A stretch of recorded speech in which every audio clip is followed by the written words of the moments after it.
Hello, and welcome to Your Sparkly Brand. We're here to inspire and empower female entrepreneurs like you. This podcast is all about delivering no fluff, high value content that helps you grow your business. It doesn't matter if you have no budget and are still DIYing everything on your own. We're giving you the tips, tools, and strategies you need to build a sparkly empire. I'm Lauren Tassi, a copywriter and launch strategist, and I'm here with my co-host and brand designer extraordinaire, Megan Gersh. Hey, Megan. Hey, how are you? I'm doing great. How are you? I'm good. I'm literally just taking a small break for this podcast. I've just been so crazy with work this week, which is a good thing. It's feels good to be super busy, but it's just I started 2 different branding projects at the exact same time. And it's just been a lot. So excited. Yeah, it totally makes a difference when you can just sort of flow things the right way. It's well, this starts this week, this starts that week. And then there's just kind of a wave to it where when everything starts at the same time, it can kind of be a little overwhelming. Yeah, exactly. How are things on your end? Pretty good. I am not overly busy, but I've also kind of set myself up that way right now just because I'm, doing all the wedding planning stuff. So I wanted to leave space for that and not be too overworked. Yeah, definitely. So excited for that. Yeah. So what was your sparkly moment this week? So I actually just got off of a TikTok live that was super amazing. I was collaborating with a friend of mine, Jill, and she is an ex-Googler. That's what they're called, a person that used to work at Google. I'm hoping to get her on the podcast at some point very soon. But yeah, it was just a really amazing conversation. We were talking all about how being a woman in business can be different and their approaches can be different. And I was oh, this is perfect. We talk about this all the time on the podcast. And so it was just a really great live session. There were lots of questions. So yeah, that was my sparkly moment. Yeah, that's awesome. Yeah, she sounds like she'd be great. Great for us. So I kind of talked about this a few months ago when it was still in process, but it's out in the world now. I took a copywriting course a couple years ago, right when I was first setting up my business. It's called Write Your Way to Freedom. It totally changed everything for me. And I will put a link to it in the show notes, but it's totally come full circle because now I actually created a lesson for this course. A lot of people don't know this, but I find a lot of good clients on Upwork. And I sort of have a system for how to build your profile and, get started right away and do it the right way versus kind of meandering, which is what Upwork doesn't really necessarily guide you in the right direction when you get started. So we've talked about this. I think we're going to do an episode on this too. And it can be more general, not just for copywriters, but that lesson is out in the world. People are taking it and getting value from it. And I just really like being on sort of the teacher educator side of things, and creating that lesson and putting it out was super fun. So I'm really proud of that. That's awesome. Do you think you'll do more teacher type stuff in the future? I hope so. I really I like doing it. And it's so different from marketing my business or doing client work. It's just a whole breath of fresh air. So I definitely want to find more opportunities to do that. Awesome. Yeah. I would love to learn more I'm excited to hear about the Upwork process and such in that upcoming episode. So today we're answering lots and lots of questions that we have received about how to get more sales in your business. And so obviously sales is pretty much the backbone of your business. It's how you generate revenue and it's how you continue to help your clients. And so when it comes to sales, we want to think about short-term versus long-term sales. Obviously, if you need cash right now in your business, short-term wins are going to be helpful in, getting that business rolling. But you also need to be thinking about longer-term plays in your business. Now, this could be when it comes to your marketing strategy or even the types of clients that you're going after. So, higher ticket versus lower ticket projects, but both need to be integrated into your overall strategy for you to see success. When it comes to the longer term strategies, it helps to build your brand. So this means showing up online, creating social media content, creating a community, whether that be over email or through, networking events, those kinds of things, and really connecting with people. You never know what, when you meet someone new, if you start interacting with them, which one of those seeds could potentially, turn into a sale down the line. We will give you some examples of this throughout the episode. So let's start off with our first question. I love this question. How do you pre-qualify leads? Oh, this is such a good question. So I'll give some answers without any background as to what type of business or what kind of what's a quality lead and what's not. I'll just share some of the stuff I do and things I've seen that work. And my biggest one, and that not everyone agrees with this. I actually think you don't do this, and this is something I do, but I put my prices on my website. I don't want to get on the phone with anybody who is going to have sticker shock out of nowhere. Not only are my prices on my website, but they're also on the form you're going to fill out to book a call with me. And it's just right next to what package you might be interested in, it's how much it costs. So that way you're not going down my sales funnel unless you're in the same ballpark with me in terms of pricing. So that's my biggest one. I also it depends where your leads leads are coming from. And you kind of want to work backwards from if you're running Facebook ads or something, we might need to look at the copy or the creative there and really just sort of see like, okay, well, if I'm not getting the right leads, then how can we tweak where the leads are coming from? Yeah. And I mean, it's funny that you mentioned the website side of that. That's not something that I implemented on my website until about a year ago, because I had the same kind of like thought around that too. Like, oh, if they see my prices, like they might scare them away. But in reality, when you think about it, you want to be kind of scaring people away, because the wrong people will come in and they will say like, oh my God, like that's too much. Or like, I can't believe that, get that sticker shock. But even like one workaround that I have found that works nicely with that is putting a line of text that says like starting at $5,000 or whatever. So that way it doesn't like cap you, but it gives them kind of a baseline of like, it's minimum. If you want this type of service, this is the minimum that you're going to be paying for this. Yeah, exactly. Because somebody who is looking to pay $50 and your service is $5,000, like they're going to leave right away. They're not going to fill out your form. They're not going to waste your time, which is the most important thing. You don't want a million leads that aren't going to ever convert. So yeah, I think that the starting at is great. Yeah, definitely. So let's move on to the next question. Is there a better way to get people from TikTok to buy other than driving them to an email funnel? So I think that honestly, driving them to an email funnel is a great way to kind of start that process. Even if you can offer something free and,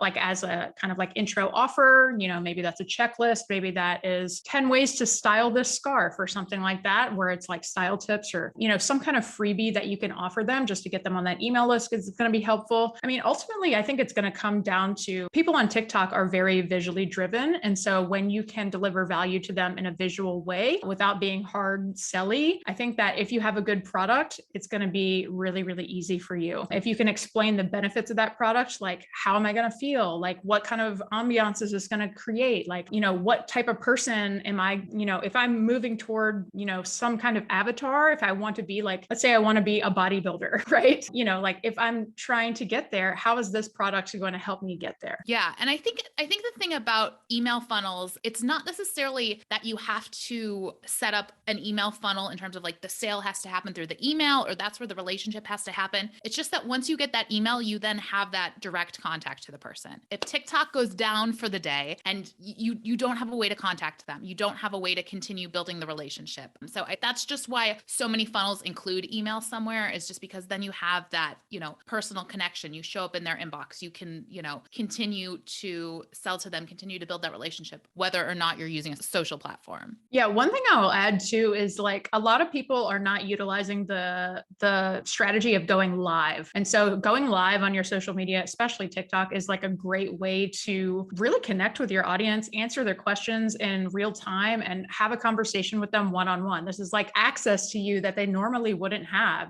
TikTok is pretty passive. I mean, you can create a video and people can comment on it. You can get back to them, but on live, it's really pretty much like one-on-one. You can answer things in real time and it's really, really helpful in building that connection. Okay. So let's move on to the next question here. Let's see. We have, how do I write a high converting email funnel? Ooh, this is such a good question. So the first thing we have to think about, right? And the answer here is going to depend on how much is your product or service, right? Because what it takes for somebody to spend $20 versus what it takes for somebody to spend $2,000 are two very different things. If it's a $20 product, and this is sort of when we can talk about short-term sales and long-term sales, right? Offer a discount, right? Maybe price your product at $25 and then give them a $5 off coupon. When it's a smaller price point, you can do things like that. You don't have to build the relationship so much because it's just $20. It's not, I buy stuff all the time when I see a targeted ad and I'm just like, oh, $20, $30, not that big of a deal. You're not you're not necessarily like Googling, like, is this a scam if it's a $20 or $30 product? Now, if we're talking about something in the,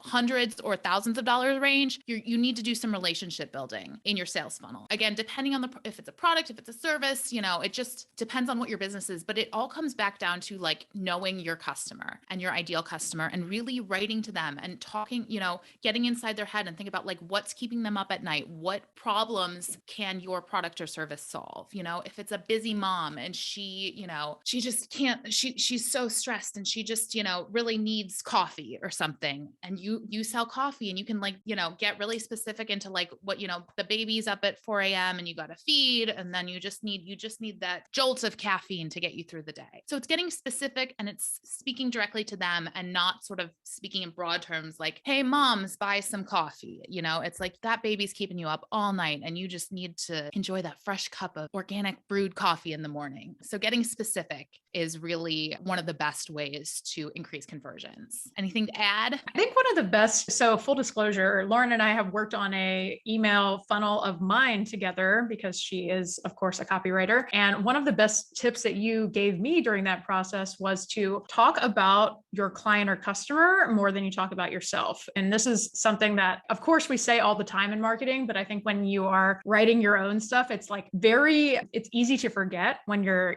saying like, I did this and I did that, like blah, blah, blah. But in reality, you want to say like, the client achieved this, or like, kind of phrase it in that way where it positions them kind of as the hero. Ooh, yeah.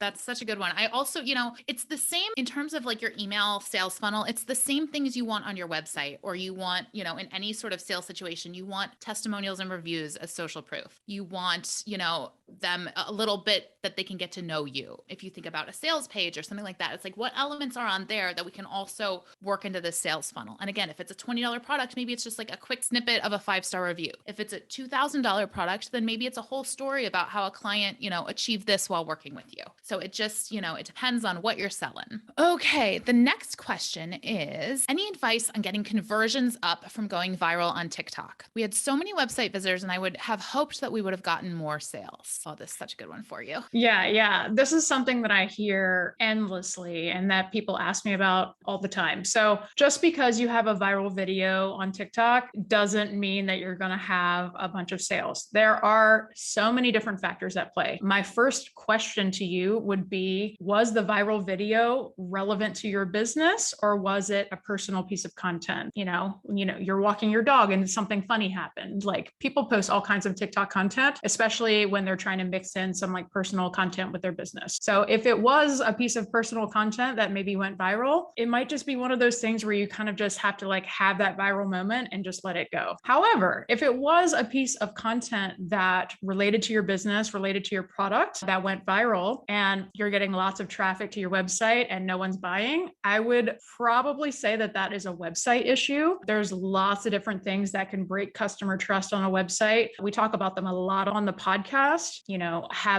making sure that the page feels secure, making sure that it's a good customer experience, making sure that there's opportunity to buy on the homepage. I can't tell you how many websites that I look at from people on TikTok and they say, oh, I don't have any sale. Like I get all these views, but I don't have sales. And then I go and look at their homepage and there's not a single buy button on the whole homepage. It's like, how are people supposed to buy things without the opportunity? So there's a lot of different factors. Most likely, if this was related to your business, the video that went viral, it's most likely a website issue. If you want customized feedback on how to optimize your website, that is something that I could certainly help you out with. We will put a link to my website reviews in the show notes. Okay, so let's move on to the next question here. So this person says, my website generates a lot of international traffic, but I struggle to convert them. Any tips? Ooh, okay. So again, we don't have a ton of information here, but I'm going to just make some general suggestions. If this is a product-based business, which I kind of think it is, my number one question is, what is your shipping policy? How prominent is your shipping policy? And how much is shipping? If you're in the US and you're shipping internationally, what does that look like? Is it clear? First of all, I worked with a client a couple of years ago and they had a banner on their website and it said worldwide shipping, right? Because they thought it was cute. And I was like, this is cute, but this is very important information because they were based in Morocco. Like, and I was just like, this is cute. Yes, but we need to make it clear. Like clarity always wins. So if you have, even if it's not free, even if it's, $4.99 worldwide shipping, or,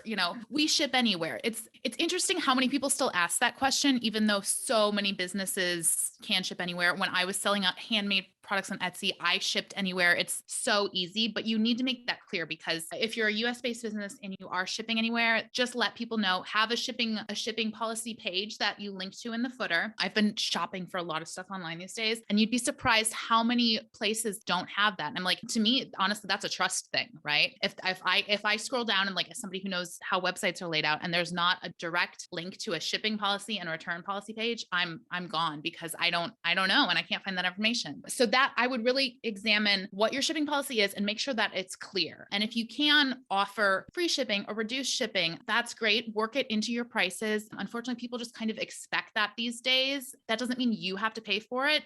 All the other companies, that's what they're doing. So you should do that too. I was going to add on to that too. And you already kind of touched on that, but people do expect free shipping nowadays, which is like crazy for when we think about especially from the small business perspective, obviously everyone has to pay for shipping. No shipping is truly free. People are just incorporating that into their cost. But there are statistics around if you offer free shipping, you will see, I think it's a 30% boost in sales, which is not nothing, that is definitely something to take a look at and try to figure out, at least test in your business. Yeah. And even the free shipping with a minimum or something, because then you're upping your, order value. You're getting it out there, buy one as a gift. There's all sorts of great, interesting ways you can promote that too. And then another thing I was thinking of that doesn't relate to shipping, again, just not knowing the background of this, if it's international traffic that's not mainly English speaking, I'm not an expert in this, but I know that you could hire a translator or something to have, take your copy and just, have it in, especially if it's coming from a specific area, having that, a separate page that they can go to that's in their language could possibly very much help with conversions if it's not a shipping issue. Definitely. All right. So our next question, how do I convert views into sales? Oh, I love this question. It's honestly one of my most asked questions as well. So this is going to boil down to your content strategy. Lauren and I always talk about how it's so important that you give a lot, give more than you think you should take, right? So when you approach your content, think about how you can provide value to your audience, right? So how can you make their day better? How can you educate them in some way? How can you entertain them or inspire them? I see so many business owners that just go on TikTok and they go, here's my product. Here it is. Here it is. And just wave it at the camera. And it's okay, that's not how you're going to turn views into sales. I'm not saying that strategy will get you a lot of views, but some sneak through the cracks. And so, when you provide value and when you approach your business with a service-based mindset, you'll see a lot better results. Again, going live is going to help, with this strategy. Building trust with your audience is essential in order to make that sale. So people need to know, and trust you before they will buy from you. Obviously, this means, showing up consistently online, as well as, gaining their trust, making sure that your website is optimized for sales. I feel like I say this time and time again, but there's tons of pretty website templates out there. Not all of them are optimized for you to make sales. Lots of people out there are website designers that make pretty templates and that's how they make their living, but they don't have the strategy and know the psychology that it takes in order to convert somebody from a website visitor to a sale. So just be mindful of that and just make sure that all pieces of that funnel are optimized. Yeah, there's just, if you're getting tons of views and they're, it's related to your business, right? You touched on that earlier. If it's you walking your dog and you're selling soap, it's something else, but you have to look for where the holes are in your funnel. And if you're getting views, but no traffic to your website, then what's happening there? Why aren't they going to your website? If you're getting people to your website, but they're not buying, they're not, setting up a call, then where's the hole there? So I think you've totally got that right.